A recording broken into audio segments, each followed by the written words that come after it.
Good morning, students. I'm Dr. Meenakshi Gehlot, Associate Professor, Department of Geology, SPC Government College, Ajmer. मेरा आज का topic है evolutionary significance of canal system in sponges.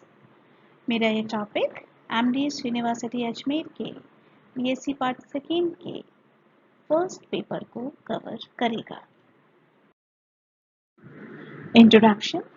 जैसा कि हम जानते हैं स्पॉन्जेस जो हैं उसमें लगातार जो बॉडी है उसके अंदर पानी जो है वो कैनाल सिस्टम से अंदर आता रहता है।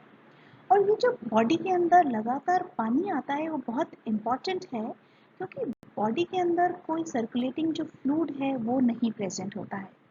तो इन स्पॉन्जेस के अंदर ये वाटर जो सिस्टम कैनाल सिस्टम है ये बहुत इम्पॉर्टेंट हो जाता है, ताकि बॉडी के अंदर जो है उनके अंदर जो पानी का जो करंट है वो उसकी वाइटल जो फिजियोलॉजी है उसको मेंटेन करने के ये काम में आता है। इसके अलावा ये जो पानी है ये फूड सप्लाई और ऑक्सीजन का जो सप्लाई है हर सेल तक उसको प्रोवाइड करने में हेल्प करता है। और जितना भी वेस्ट प्रोडक्ट्स बॉडी के अंदर बन रहे हैं और वेस्ट गैसेस जो बन रही हैं उसको रिमूव करने का काम भी ये कैनाल सिस्टम करती है।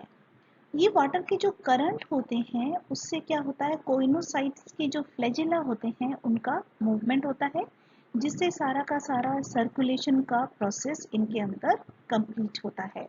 और ये जो फ्लैजिला है इनके अंदर जो कोऑर्डिनेशन है, सिंक्रोनाइज जो मूवमेंट होता है पानी का, उससे हम समझ सकते हैं कि जो एक फ्लो बनता है और ये सर्कुलेशन की तरह काम करता है।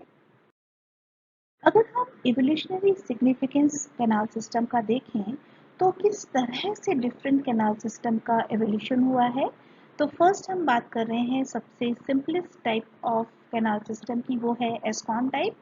ये सबसे सिंपल होती है और इसके अंदर हॉलो और गेस्टुला लाइक जो कंस्ट्रक्शन होते हैं, जैसे गेस्टुला के अंदर होते हैं सिंपल उस तरह का एस्कॉन का टाइप होता है। इसकी बॉडी की जो वॉल होती है बहुत थिन होती है। सबसे सेंटर में एक लार्ज स्पॉन्जोसील होती है जिसके चारों तरफ कोइनोसाइट सेल्स की कवरिंग होती है। अगर हम देखें इनके अंदर एक अनफोल्डेड लेयर होती है जिसे हम कोइनोडर्म के नाम से जानते हैं। और इनके अंदर क्योंकि सबसे सिंपल फॉर्म है, जो कैनाल्स होती हैं वो एक स्ट्रेट लाइन में प्रेजेंट होती है और एक स्ट्रेट लाइन से ही वाटर की एंट्री स्पॉन्जोसील के अंदर होती है। और आप देख सकते हैं एस्कोन टाइप का कैनाल सिस्टम, जिसमें सेंटर में आप देख रहे हैं स्पॉन्जोसील और बाहर की तरफ किस तरह से पानी जा रहा है ऑस्क्यूलम से, और ऑस्टिया से किस तरह से पानी अंदर की तरफ एंटर करता है। तो एक बहुत ही सिंपल है, ऑस्टिया से वाटर अंदर एंटर करते हैं और ऑस्क्यूलम से बाहर की तरफ पानी निकल जाता है। तो बहुत सिंपल स्ट्रक्चर जो कि हम ल्यूकोसिलानिया के अंदर इस तरह के कैनाल सिस्टम को देख सकते हैं। इनके अंदर जो स्पॉन्जोसील होती है, इनका स्पॉन्जोसील का साइज बड़ा होता है और इनका जो सरफेस एरिया होता है वो इंक्रीज नहीं होता है। और इनके अंदर वाटर का जो करंट होता है वो लगातार जो नैरो ओपनिंग है ऑस्क्यूलम की वहाँ से एक प्रेशर क्रिएट होता रहता है और पानी वहाँ से निकलता रहता है। ये जो स्ट्रक्चर्स हैं वो एक बॉडी को शेप देते हैं, डेफिनेट साइज देते हैं, उसका लिमिटेशंस इसके अंदर प्रेजेंट होती है। और इस तरह एस्केनॉइड जो स्पॉन्जेस होते हैं हमेशा क्या होते हैं, वास लाइक, एक वास जो होता है फ्लावर वास जैसे हम देखते हैं उस तरह का होता है। और ये जो होते हैं वो एक ग्रुप के अंदर रॉक्स जो हैं वहाँ पर उनके शैलो एरियाज में इनका डेवलपमेंट होता है। नेक्स्ट हम बात करते हैं एस्कॉन टाइप की। एस्कॉन टाइप जो है एकदम सिंपल नहीं होता है, थोड़ा सा इनका जो डेवलपमेंट है वो थोड़ा कॉम्प्लेक्स टाइप होता है इन कंपैरिजन टू एस्कॉन टाइप। अब यहाँ पर हम जो मेन जो डिफरेंस है इसके अंदर थिक वॉल्स होती हैं जिसमें थिक फोल्ड्स प्रेजेंट होते हैं। अब यहाँ पर जो बॉडी के अंदर जो फोल्ड्स प्रेजेंट होते हैं ये क्या करते हैं, इनके अंदर भी रेडियल सिमेट्री मेंटेन रहती है। ठीक है, तो सबसे पहले हमने जो एस्कॉन में देखा था उसमें सिंपल वॉल थी, किसी भी तरह के फोल्ड नहीं थे।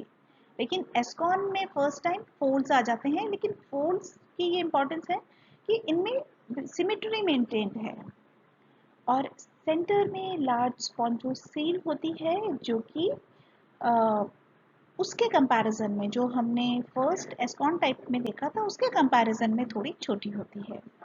इसके अंदर जो पानी आता है वो कॉम्प्लेक्स वाटर पैसेज से होकर गुजरता है और इनके अंदर कोइनोसाइट्स जो है वो इवेजिनेटेड हो जाती है रेडियल कैनाल्स में ही। सिर्फ रेडियल कैनाल के अंदर कोइनोसाइट सेल प्रेजेंट होती है, स्पॉन्जोसील जो है उसके अंदर कोइनोसाइट सेल्स नहीं होती हैं। ये जो स्ट्रक्चर्स हैं वो क्या करते हैं, ये जो फोल्ड्स होते हैं उससे क्या होता है, सरफेस एरिया जो है वो बढ़ जाता है कोइनोसाइट लेयर का। और इस तरीके से ये क्या करते हैं, इसकी साइज को बड़ा कर देते हैं, तो उनका पानी का फ्लो ज़्यादा हो जाता है, तो ज़्यादा एफिशिएंटली एब्जॉर्प्शन हो जाता है गैसेस एक्सचेंज जो होता है उसका। और इस तरह का जो एस्केनॉइड टाइप के जो स्पॉन्जेस होते हैं वो जो है वो एस्केनॉइड स्टेज से लेटर स्टेज में ये माना गया है कि उससे ये इवॉल्व हुए हैं क्योंकि इसके अंदर हमें ज़्यादा कॉम्प्लेक्सेस दिखाई देते हैं। अब आप यहाँ पर देख सकते हैं एस्कॉन टाइप कैनाल सिस्टम का।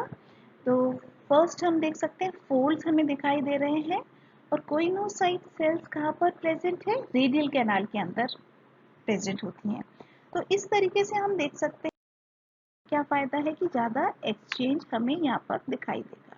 यहाँ पर ये देखिए, यहाँ पर हमें क्या दिखाई दे रहे हैं, कोइनोसाइट सेल्स हमें दिखाई दे रहे हैं इन फोल्ड्स के अंदर। लेकिन रेडियल फोल्ड्स की ये विशेषता है कि ये जो फोल्ड्स हैं रेडियली सिमेट्रिकल है, एसिमेट्रिकल फोल्ड्स नहीं है, इनमें भी सिमेट्री है। और ये सेंटर में स्पॉन्जोसील और यहाँ से ऑस्क्यूलम से पानी बाहर की तरफ निकल रहा है। तो यहाँ हम देख सकते हैं कंपैरिजन एस्कॉन और साइकॉन टाइप को हम कंपेयर कर सकते हैं। हम बात करते हैं ल्यूकॉन टाइप का। ल्यूकॉन टाइप का जो स्पॉन्जेस हैं, कैनाल सिस्टम है, वो सबसे कॉम्प्लेक्स टाइप का होता है और इनके अंदर स्पॉन्जोसील नहीं होती है। और इनके अंदर आप ये देखिए फोल्ड्स जो हैं, हाईएस्ट डिग्री के फोल्ड्स जो है इनके अंदर प्रेजेंट होते हैं।